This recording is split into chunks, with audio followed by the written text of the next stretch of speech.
Game. Bantay ha, dribble na ka. Okay, pasa mo. Tira.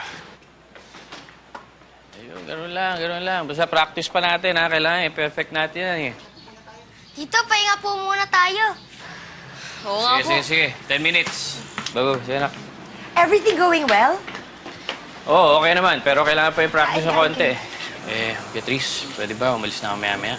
Mamaya yung performance ni Bats eh. Paano yan? Kailangan mong itrain yung mga bata. At saka ngayon lang yung time mo. Bakit kasi hapon mo ni-schedule?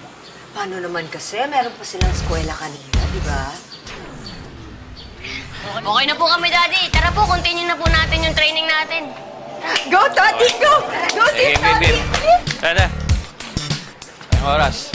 Go, Team Tati! Bilis! Galingan niyo! Pasa. Pabantay. Pasa mo na. Uy, tara, break muna tayo.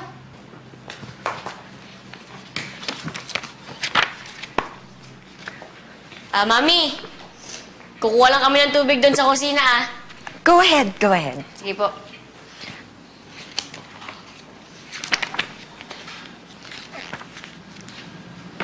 Tita, we want to go home na po.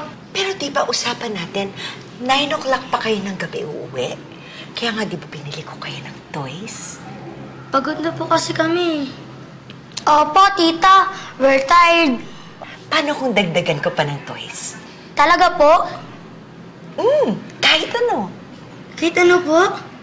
Basta, 9 o'clock pa kayo uuwi. At dapat, hindi ito malaman ng Tito Wilton ninyo at ni Toti kung anumang deal meron tayo, okay? Okay po. Sige po. Good boys. Beatrice, baka naman pwede na lang sa susunod. Wilton, di ba pwedeng pagbigyan itong mga bata? Gusto pa kasi maglaro nila Jeff eh. Di ba? Yes po. Opo, tito. Gusto po namin. Sige. Tara. Halika na.